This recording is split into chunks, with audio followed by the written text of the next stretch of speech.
Acton in Focus is brought to you by Acton Pharmacy.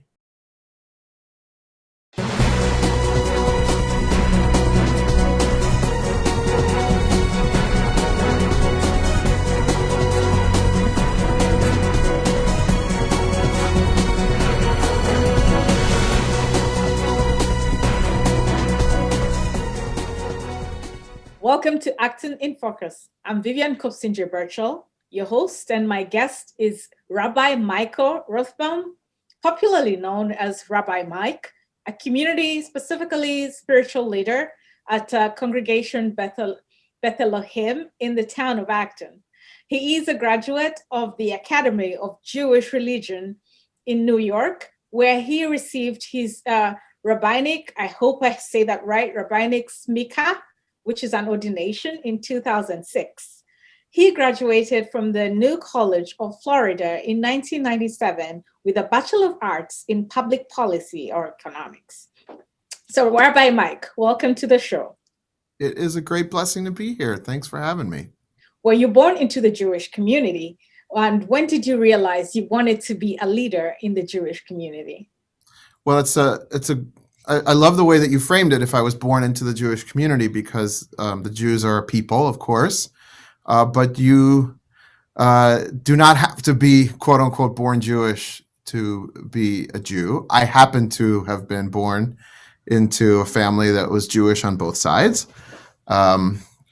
Originally, well, going back at least, Eastern European Jews from what is now Poland, Ukraine, Russia.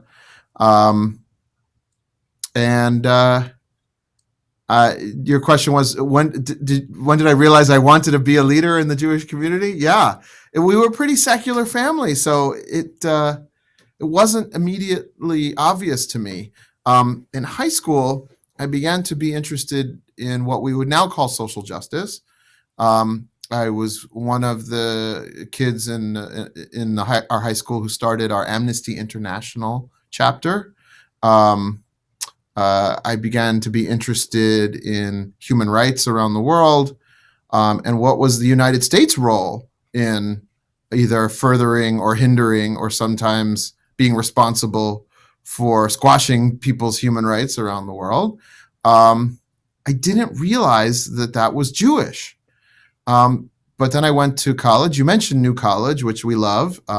If you've got an unusual, if you've got an offbeat kid who likes to do a lot of reading or kind of marches to their own drummer, New College in Florida is a great place to go. So I got to do my own thing in lots of rigorous writing-heavy courses at New College. And one of the things I did was study Judaism, because it wasn't, like I said, I had a bar mitzvah, we had seders, but it wasn't really like we were a big religious family. But while studying on my own at New College, I realized all of the things that I had cared about, all of these issues of social justice and economic justice and fairness to workers, they were rooted in my own people's teachings. So I discovered a Torah that said all human beings were created in God's image, that said that you have to pay your workers on time. Is in the Torah. You can't oppress your workers. You have to openly open your hand, it says in the Torah, to the poor, and don't have any reservations about giving to the poor. It says before you make war, call out for peace. These were all things that spoke to me at the gut level, as we say in Yiddish, in my kishkas. And what an amazing thing to learn that it was in my own tradition, in my own people's wisdom in the Torah. It was like there's a Hasidic story about a man who looks around the world for a buried treasure and he finds it in his own backyard. So that's what it felt like for me, that I discovered it was my people who in some ways gave the world this gift of that there's a force of transformation and love and justice in the world, and that force is reaching out to us and looking for us to reach out to it to make the world more fair. Some people call that force God, and that was my own people's wisdom. what an amazing blessing to discover that. And then I said, wait a minute, I want to work with other people and teach them about this. And thank God I've been blessed to be able to do that. And now most recently here in Acton. So what has this leadership journey been like over the years? And in your observation and experience, what has been the cross-cutting community needs? Well, the journey's been complicated, as anything that's worth doing very often is not so easy and complicated. I fell in love with the Torah of justice. I fell in love with this Torah of love and this Torah of recognizing the humanity and that the Exodus story, that the heroes of our story are, for the Jewish people, are not superheroes. They're not like amazing warriors up in the sky who are throwing lightning bolts at each other. The heroes of the Jewish story are slaves.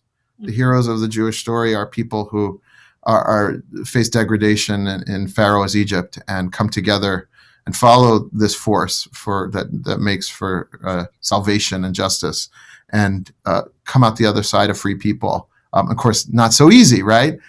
They start complaining right away. Moses has to hear their kvetching. So I was excited about the fun part, and I didn't think about the kvetching part.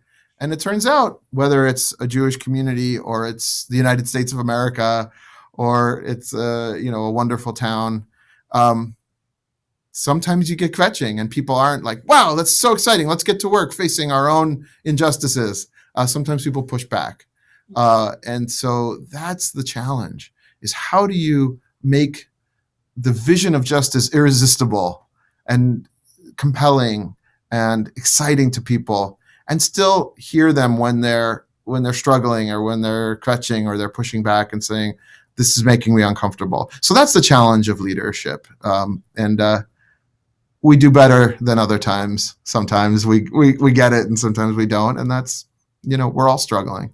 So that's the challenge. What I wanted to hear from you is your experience as a leader over years. What have been some of the cross-cutting community needs in terms of socioeconomic needs?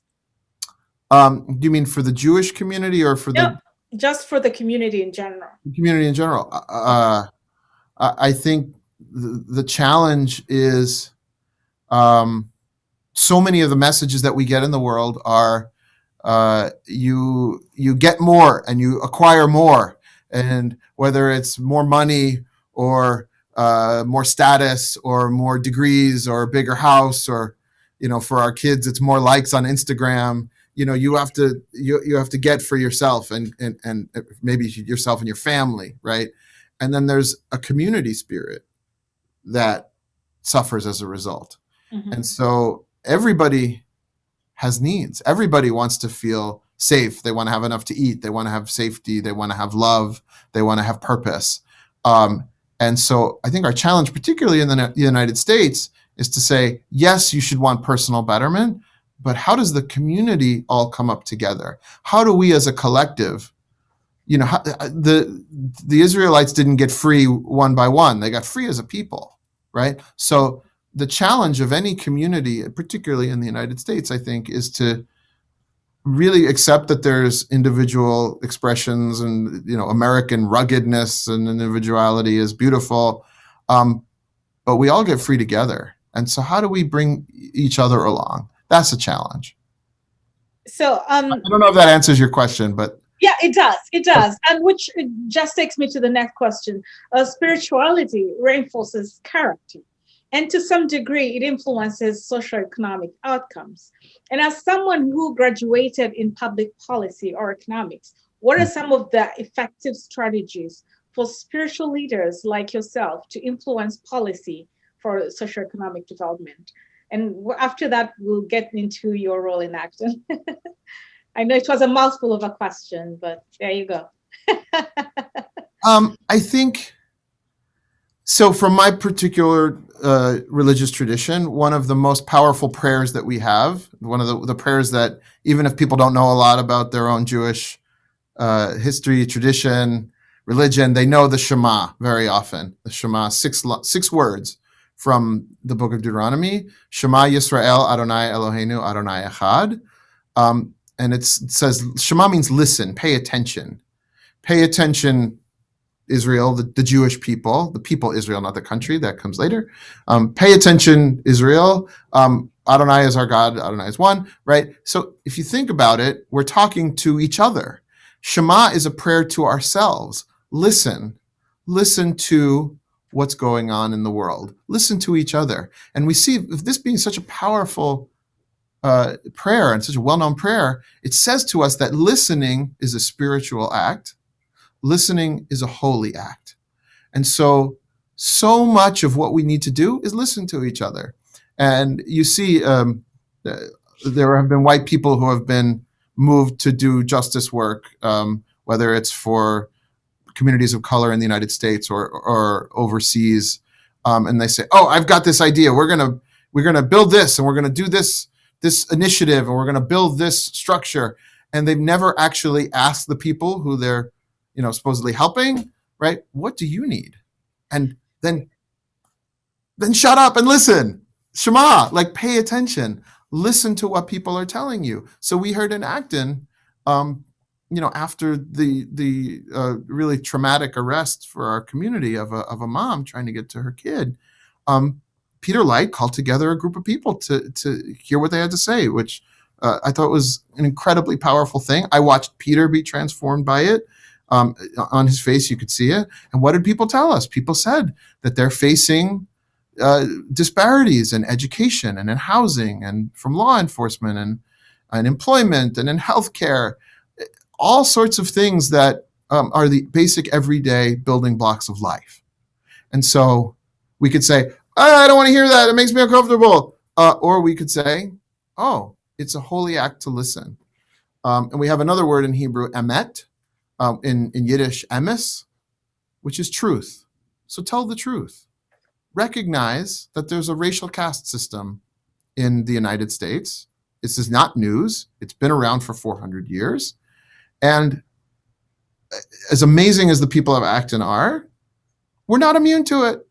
As much as I try or you try to become more aware and to do what we need to do, we're all infected with it. It's like air pollution. You breathe it in. You breathe in every message from the community, from the world, certainly the United States, is that white lives are valued over other lives. And so let's just tell the truth about that. And once we tell the truth, we can start to make a change, because then we're not getting worked up in our defensiveness, that it's my personal failing. Again, that American individual, the individual is everything. Think about the community.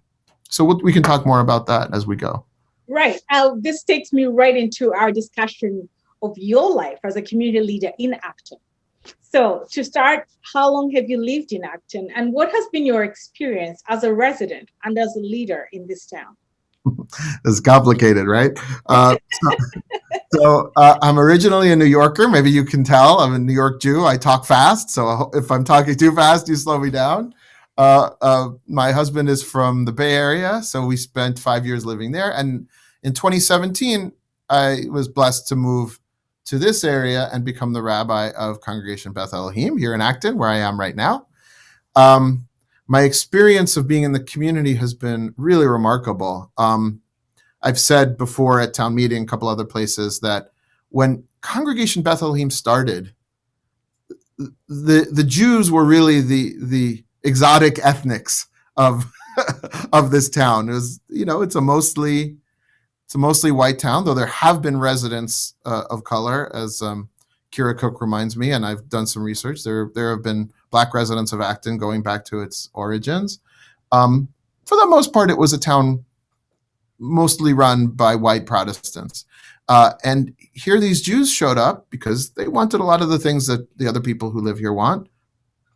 They wanted good school. They wanted a little bit of land, the beautiful, trees that I'm looking at on my window.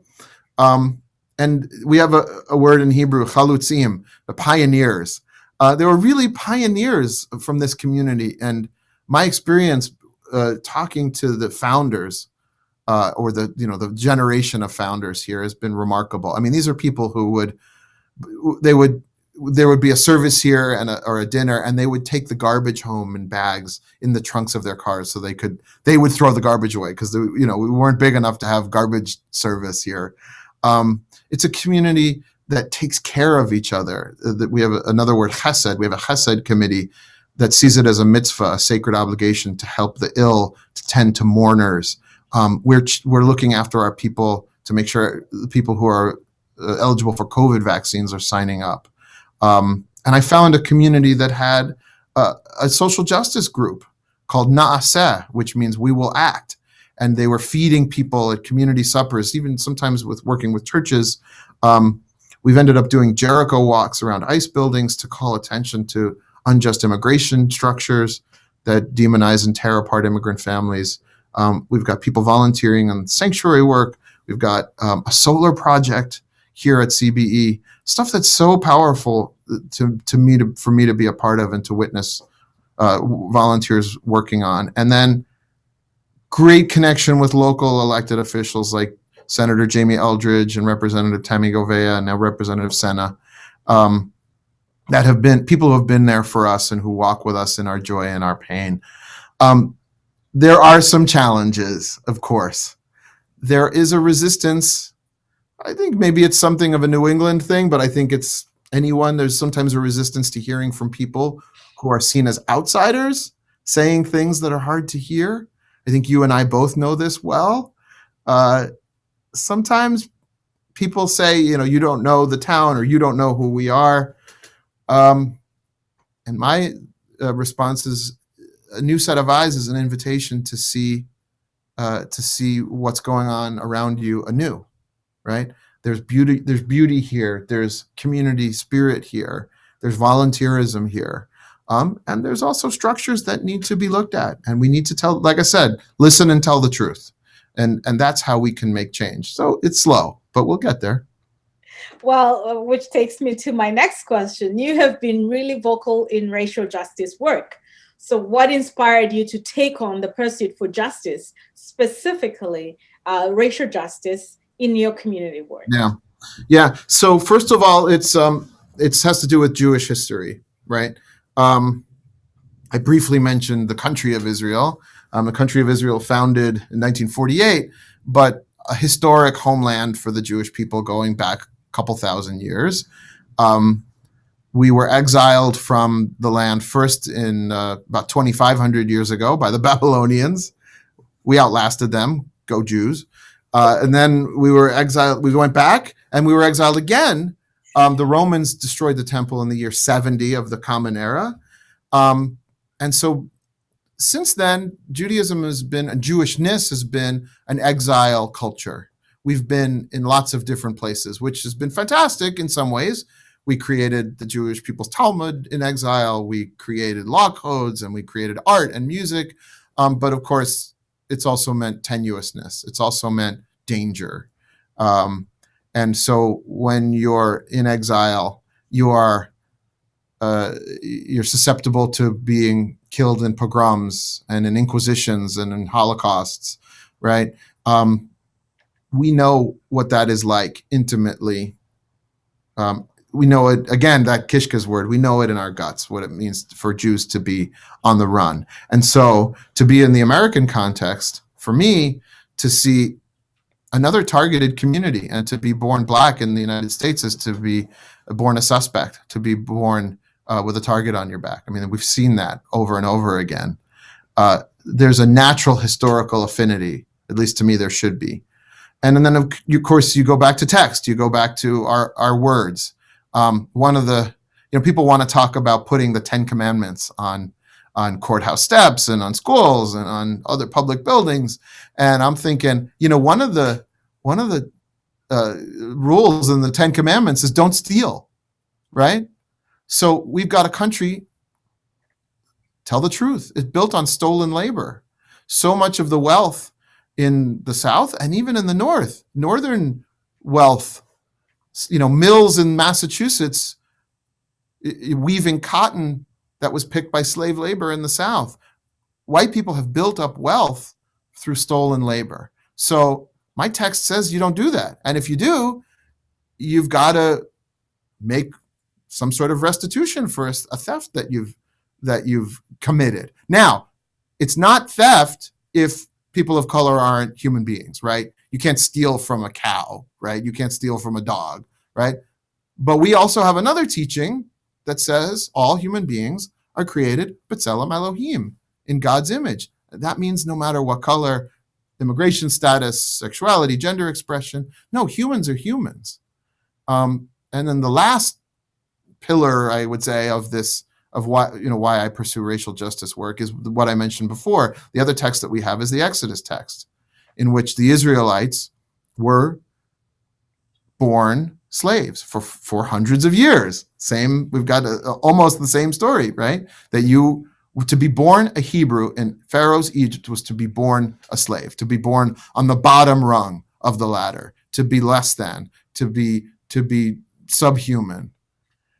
But the text says the way things are is not the way they have to be. And if you hold fast to this idea that there's a force that makes for liberation and that there's a force of justice in the world, that even the most oppressed people, the most degraded people can find celebration and liberation and wonder.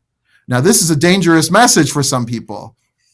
When enslaved Africans were being quote unquote Christianized in the South, they were given Bibles, but they were given, and you should look this up, they were given slave Bibles. And what's the difference between a Bible and a slave Bible? Mm-hmm. Slave Bible has the book of Exodus taken out of it. It has the parts of Exodus which talk about slaves becoming free taken out of it. I mean, what more testament to the power of this story, that it was seen by slavers to be too dangerous for enslaved people to have. It tells you everything you need to know about that story. So it's the first time I'm hearing about that Bible. Yeah.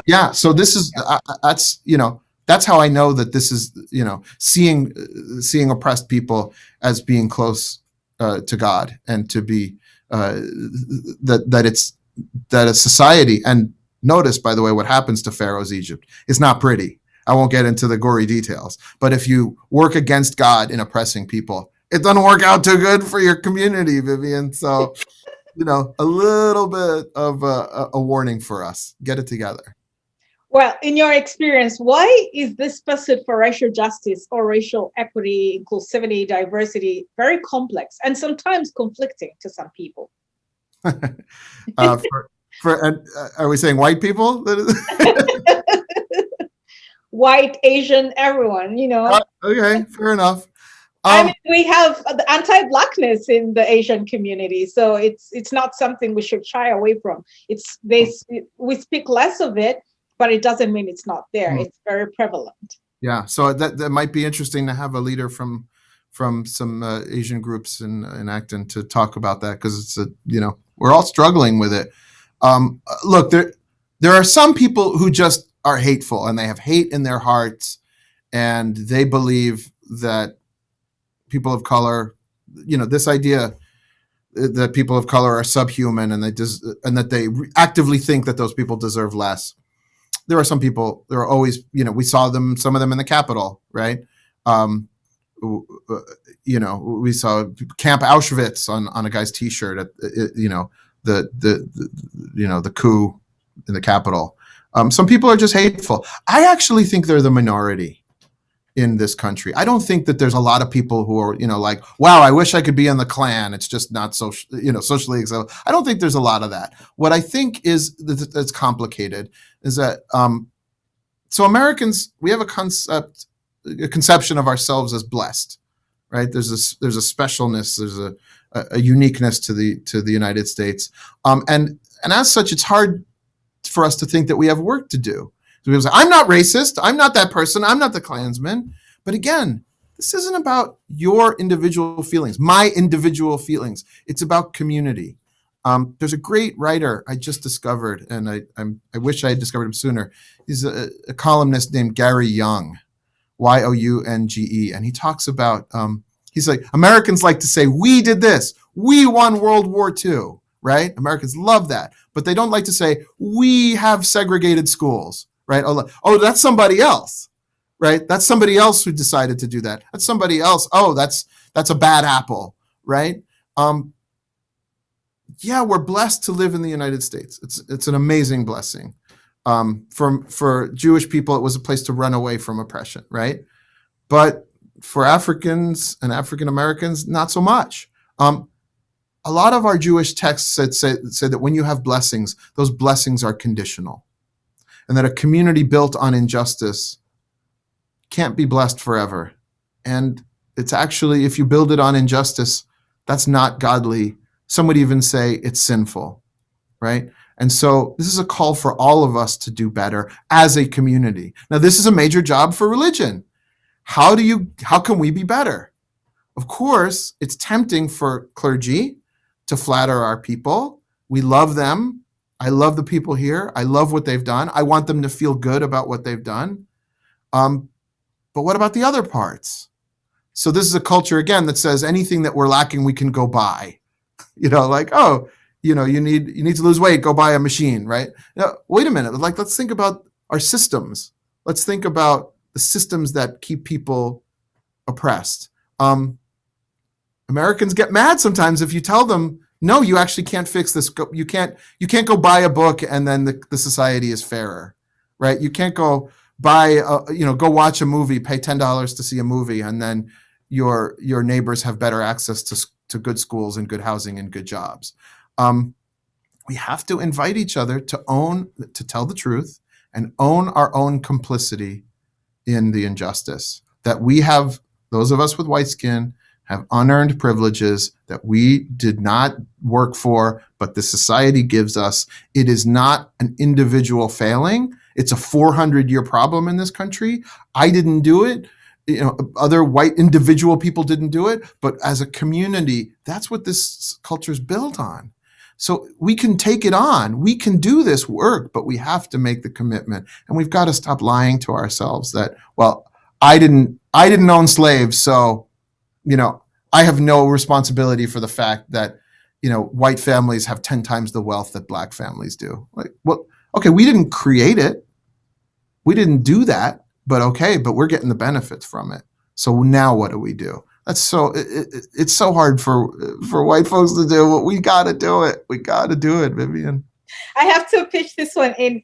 I mean, you have given your Jewish background that influences your actions, but we also know that at some point, religion has been a big factor in the injustice that we face, or that people of color face in this country. Religious leaders have either been quiet or reinforced use the scripture against people of color. What do you have to say to that before I get into my next? It's a shameful stain on religion, right? I mean, there's a senator, Marco Rubio. So I'm on Twitter and I follow Marco Rubio. I don't know. He's a senator from Florida. He ran for president, right? And he throws up these like random Bible quotes all the time, which is like, okay, I like the Bible. Some of it's from the Christian Bible, so it's not whatever. Like, you like your Bible, right? And then suddenly, yesterday, he had a tweet where he said, like, oh, we're going to give money to poor people. That's not family values. Family values value work. And I'm like, well, wait, like, I'm sorry. Jesus, I'm not an expert on Jesus, but wasn't he like all about walking with the poor? Wasn't that like part of his gig? Like, I've got a Bible that says, in Deuteronomy 15, Patoach tiftach et yadecha, you openly open your hand to the poor. And be careful if you have a worthless thought in your heart that you're going to withhold help to the poor, because the poor person is going to cry out about you, and there will be sin in you, the person who wouldn't help the poor, right? We have a society that's often based on, oh, what's wrong with poor people? Why don't they get it together, right? Is there a pathology in the poor family, right? And the Bible is saying, no, the pathology is in you. If you're saying you're not going to help the poor, that you've got extra, and maybe you earned it, and maybe you happen to live in a town with good roads and good schools, and you got an inheritance, or maybe you just happen to be in the right school district. You were born in a good place, right? If you've got extra, you have a religious obligation to help the person because you've got, right? We can't even pay minimum wage that's livable, right? And we're arguing. Meanwhile, people get poorer and poorer and poorer. What we're having that argument, then it's obvious that our religious texts are telling us that that's unjust. And where do those injustices fall hardest? They fall hardest on members of our community who we've called essential workers, right? People of color who grow our food and make our food and stock our shelves and take care of our kids. We've said they're essential workers, right? But we're not saying that we have an ethical obligation to treat them as essential, but pay them fairly and so they have dignity and that they have a say in their workplace, right? So where's the disconnect there, right? You say you've got a Bible that says all people are created in God's image, no matter what. I've said this before. So wait a minute, you're going to tell me that you've got some text that you found why it's okay to make people slaves. Wait a minute. What about the created in God's image part? Where did that go? So look, we got work to do. The religious community has work to do. Sometimes synagogues, churches, mosques, temples are funded by wealthy donors who don't want us to say certain things because it affects their bottom line. And so we have to have the spiritual bravery to say, what about the ethical bottom line? What about the divine bottom line? What about God's bottom line? What are the ethics that our communities are built on? And if they're built on a foundation of injustice, we see it doesn't last. Which takes me right into my next question. What is your approach to understanding the perspectives of people from the different backgrounds? And how would you advocate for diversity, equity, and inclusion with members of your community who do not understand its importance as of yet? Yeah, so we do that work. I do that work because I don't always know. I'm not the expert of the lived experience of Black and brown folks. But again, I go back to listening and truth telling, right? Shema, we say listening is a holy act. We've got to listen. We can't say that we know why this happened, or we know how this feels, or we know what the effect is on communities of color. White people have to ask and listen. One of the best ways we could immediately have pathways for town leaders and community leaders to listen is to create a reporting system for the most egregious acts, the most egregious hate acts, whether it's against Black folks or Jews or queer people or immigrants. Every resident of Acton should know that they can report that incident, that they will have an advocate walking with them, and that they will be explained the steps by which their complaint was heard, not just by law enforcement. We dump too much on law enforcement, right? They're very busy. But how will it be heard by town leaders? How will it be heard by school officials? How will it be heard, if it happened in the library, what's the library committee going to do? If it happened in a public space, we've got a really impressive town government for the size of the town. So that we've got to know that there's going to be, that people are going to be accountable, right? And again, here's the truth, right? What happens in this country? We said a racial caste system, education, housing, employment, healthcare, banking, financial services. There are disparate treatments for Black folks and for white folks. So let's tell the truth. Let's talk broadly. COVID, for instance, has what I heard it on NPR. I can't assume it's true that it's lowered life expectancy for Black folks by 2 years, and actually for Latino folks by 3 years, that they've borne the brunt of COVID. Like, that's not unusual, like they often do. We find out that in studies, educators, when they're disciplining Black kids, they tend to believe Black kids are older than they are, that health providers have a tendency to see Black patients as having a higher pain tolerance than white patients, that employers will see Black names on resumes and job applications and be more likely to reject those resumes out of hand, even if they have the same or better qualifications. How could that not affect us? So we hear that when 3 Black kids go over to somebody's house in Acton that a neighbor calls the police and says, there's a prostitution ring happening next door, because they immediately see Black kids. And because we've been taught this by our culture, that there's something dangerous going on. The students you interviewed and the alumni of our local schools that you interviewed said that the school resource officers pay them disproportionate attention when in matters of discipline, and that when a Black kid does something, that sometimes other Black kids who have no connection to that kid are interviewed. Do I think that means that they're individual people who are Klan members or racist? No, but I think it infects us. It infects all of us. So we get these messages every day. And if we don't actively fight the racist messages that we get from our society, then it will infect us and it will continue, and we will be the carriers like a virus. Even if we don't think we have the symptoms, we're carrying it. So again, we have to ask people of color to tell us and Shema, listen, and honor how hard that is. It's hard, really hard to hear difficult things about your community, your family, yourself, your town, your synagogue, right? But we have to vow to act on what people tell us. We heard at the meeting that Peter Light had, we heard from somebody who was a member of our community and connected to the preschool about a feeling that she had that things did not go well for her and her family. And so to our preschool folks, we got to find out immediately what happened, and we have to talk about it. And we did. And I feel like so far, I think things are better, but we didn't. I said, don't get defensive. Don't say it's not us. Don't say, yes, we're good people. We mean well. But what that person doesn't need is our defensiveness. They need to know that we love them enough and care enough about them to hear what they've been going through and make the changes that are required. So again, changes, structural changes, I think we need to take on.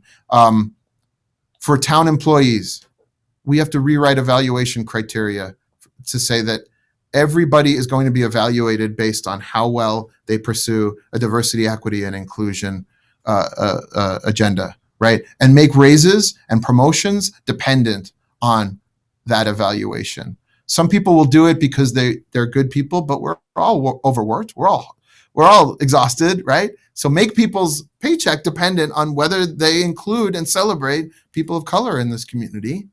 And then they get the message, no, this is actually really important. I would love to see us we have a sustainability officer now at the highest levels of town government. I think that's amazing.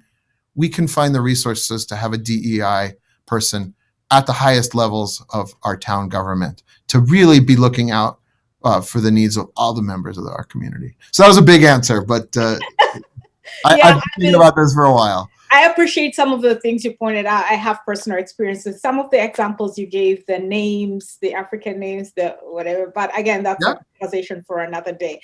But my last question to you is, what anti-racism lessons can our local community learn from the Jewish community's anti-Semitism efforts?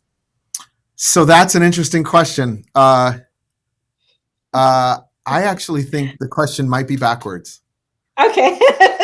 Really? Well, I think it might be the Jews in our town who can learn from folks like yourself who are calling our attention to racial injustices. You mentioned some other communities, Asian communities. There's an allure of whiteness, Vivian. It is, I would say it's an idol. I would say whiteness is an idol that we offer sacrifices to on a regular basis, that we want. It's something that we want because we see that it's not just the United States, but certainly in the United States, being white is your ticket to being, to have, what's that? To progress. To progress, to having a good life for yourself and your kids, right? And so for white Jews who have, we've built an amazing community here, and people, have given their lives to it, which is, I'm so grateful for. But when you're white, one of the ways or when you can be accepted into whiteness, one of the ways you succeed is by sort of keeping your head down.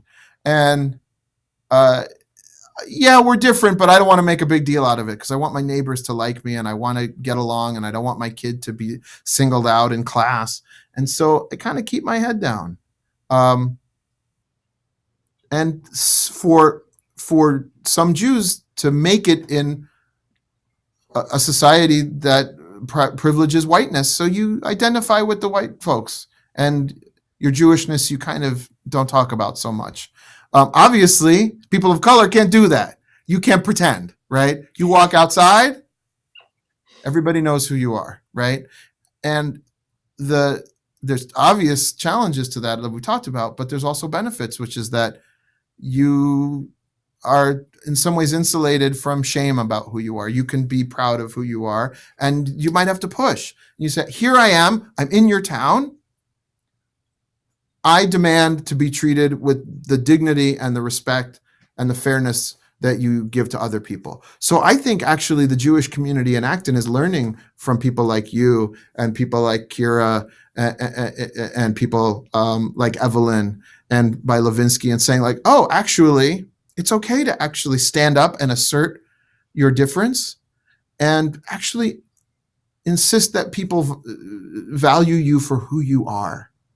I think our community is learning from seeing the African and the African American communities, Caribbean American community, Brazilian community doing that in this country, in this town. So I think I think we're learning from you. Well, I didn't expect that response, but it's a pleasant response. And with that, I would like to say wholeheartedly thank you for being my guest. Can I say one more thing? Absolutely. And again, it's together, community. We get free together. And I've been so blessed to work with Evelyn and with Kira and the school stuff, and that when there's anti-Semitic incidents against Jews, they speak up about it. And when there's racist incidents, I speak about it. And we work together. That, you know, this individual group or individual gets free at the expense of the other one, and we fight.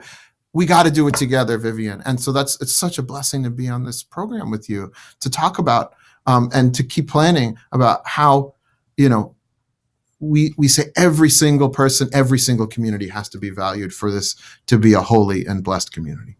It is an honor to have you on. And really, like, just to reinforce what you said, we need to have these conversations ongoing. We need to bring everyone on board to get the different perspectives and different strategies for how to move forward. So thank you again for the work you're doing in the Acton community.